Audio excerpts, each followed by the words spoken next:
বুনিত সাহস করে উপরে তাকালো, তো সেখানে একটা লোক ছিল।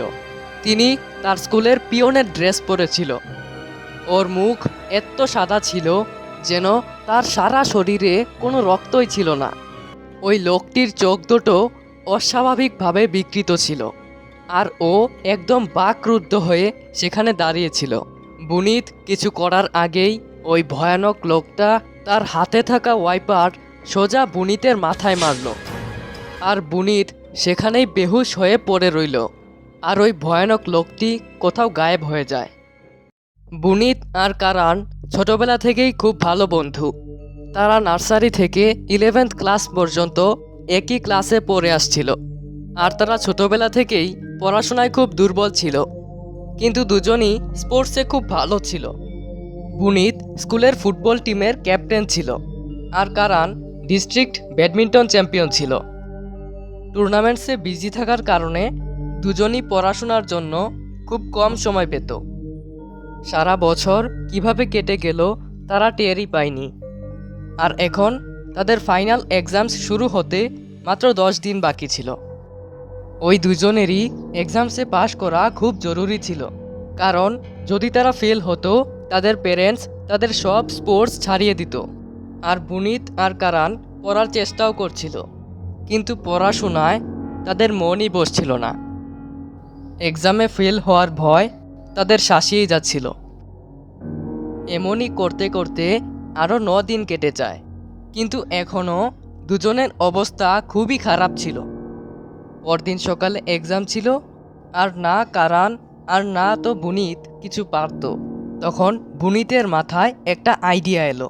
ও কারানকে বলল, ওই আইডিয়াতে অনেক রিস্ক আছে, কিন্তু এখন শুধু একটা উপায় ছিল যা তাদের এক্সামে পাশ করাতে পারত।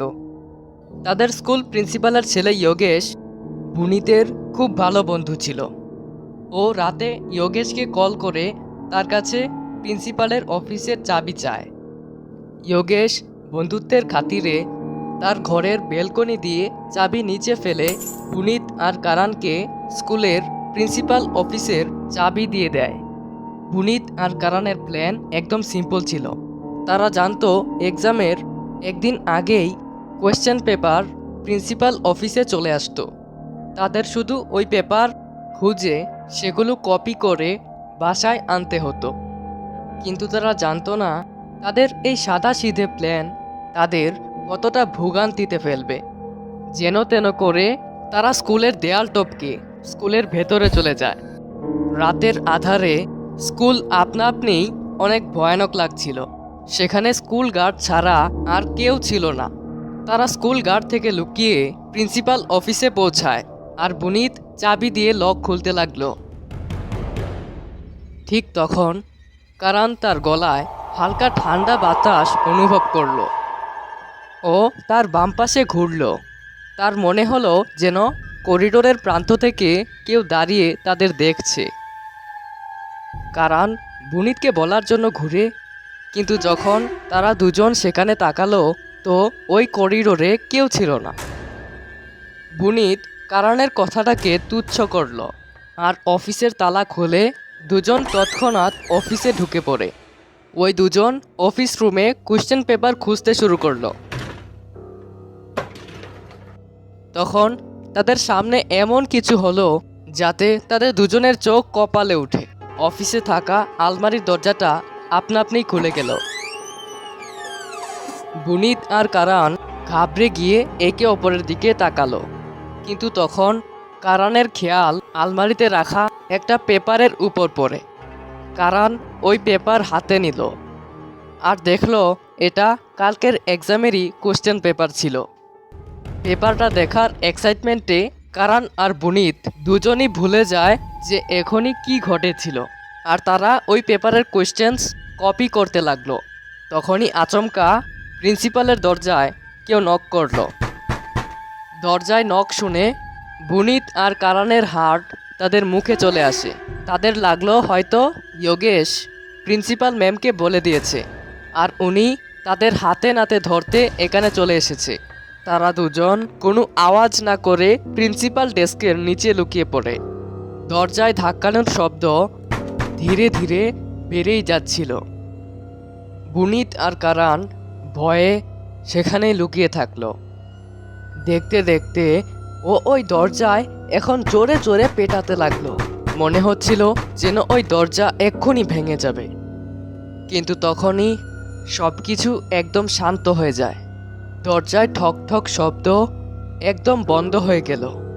বুনিত ডেস্কের নিচ থেকে উঠে দরজায় নজর দিল, কিন্তু তার চোখের সামনে ওই দরজা ধীরে ধীরে খুলে যাচ্ছিল। ওই দরজা পুরো খুলে গেল, কিন্তু দরজার অপর পাশে কেউ ছিল না। যা কিছুই হচ্ছিল তার সবই বুনিত আর কারানের চিন্তার বাইরে। তারা শুধু এক্সামের কোয়েশ্চেন্স কপি করে সেখান থেকে বেরোতে চাচ্ছিল, কিন্তু তারা এত সহজে সেখান থেকে বেরোতে পারতো না। বুনিত আর কারান ডেস্কের নিচে বসে বসেই কোয়েশ্চেন্স কপি করতে লাগলো। যত বেশি সম্ভব কোয়েশ্চেন্স তারা কপি করে নিল আর ওই রুম থেকে তৎক্ষণাৎ বেরিয়ে যাচ্ছিল। কিন্তু যখনই তারা রুম থেকে বেরোলো, তাদের পা কোথাও আটকে যায় আর দুজনই মুখ থুবড়ে নিচে পড়ে গেল। মেঝেতে পড়ে গিয়ে কারানের নাকে খুব জোর লাগলো আর তার নাক থেকে রক্ত বেরোতে লাগলো। ওই আঘাত তার এত জোরে লাগলো যে কারান দেখতে দেখতেই অজ্ঞান হয়ে গেল। বুনিত কারানকে দেখছিল। তখনই ও তার পেছনে কারোর অস্তিত্ব অনুভব করলো। ও মাটিতে শুয়ে শুয়েই তার ঘাড় ঘোরালো, তো ও তার কাছেই নীল ক্ষতবিক্ষত পা দেখল। ওই পা দুটো একদম পচে গিয়েছিল আর তা দেখতে অনেক বেশি ভয়ানক লাগছিল। বুনিত সাহস করে উপরে তাকালো, তো সেখানে একটা লোক ছিল। তিনি তার স্কুলের পিয়নের ড্রেস পরেছিল। ওর মুখ এত সাদা ছিল যেন তার সারা শরীরে কোনো রক্তই ছিল না। ওকে দেখেই বুনিত প্রাণপণ চিৎকার করলো। ওই লোকটির চোখ দুটো অস্বাভাবিকভাবে বিকৃত ছিল আর ও একদম বাকরুদ্ধ হয়ে সেখানে দাঁড়িয়েছিল। বুনিত কিছু করার আগেই ওই ভয়ানক লোকটা তার হাতে থাকা ওয়াইপার সোজা বুনিতের মাথায় মারল আর বুনিত সেখানেই বেহুশ হয়ে পড়ে রইল আর ওই ভয়ানক লোকটি কোথাও গায়েব হয়ে যায়। পরদিন সকালে যখন স্কুল গার্ড করিডোরে দুটো বাচ্চাকে বেহুশ দেখলো, তো ওই দিনের এক্সাম ক্যান্সেল করে দেওয়া হয় আর প্রিন্সিপাল বুনিত আর কারানের চুরির ব্যাপারেও জেনে গেল। বুনিত আর কারানের ওই দিন সকালে জ্ঞান ফিরেছিল। তারা খুবই ঘাবড়ে গিয়ে তাদের সাথে ঘটা সম্পূর্ণ ঘটনা বলতে লাগলো।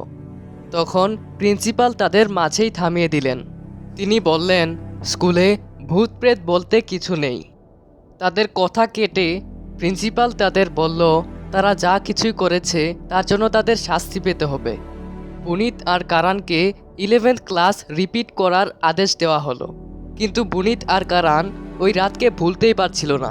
তারা অনেকবার তাদের সাথে ঘটে যাওয়া ঘটনা সবাইকে বলেছিল, কিন্তু সবাই শুধু তাদের নিয়ে মজা করে। এরপর একদিন এক পুরনো স্কুল গার্ড তাদের বলে, প্রায় 20 বছর আগে এক স্কুল পিয়নের ক্লাসরুম পরিষ্কার করার সময় মৃত্যু হয়ে যায়। ওই গার্ড আরও বলল যে এখন ওই ক্লাসরুমের জায়গায় প্রিন্সিপালের অফিস হয়ে গেছে, কিন্তু ওই পিয়নের মৃত্যুর পর তাকে আর কোনোদিন দেখা যায়নি আর না কোনো ভুতুরে ঘটনা এর আগে ঘটেছিল। কিন্তু ওই গার্ডের কথা শুনে বুনিত আর কারানের অবস্থা খারাপ হয়ে গেল। তারা এত ভয় পেল যে তারা তাদের পেরেন্টসকে অনেক রিকোয়েস্ট করে ওই স্কুলই ছেড়ে দেয়।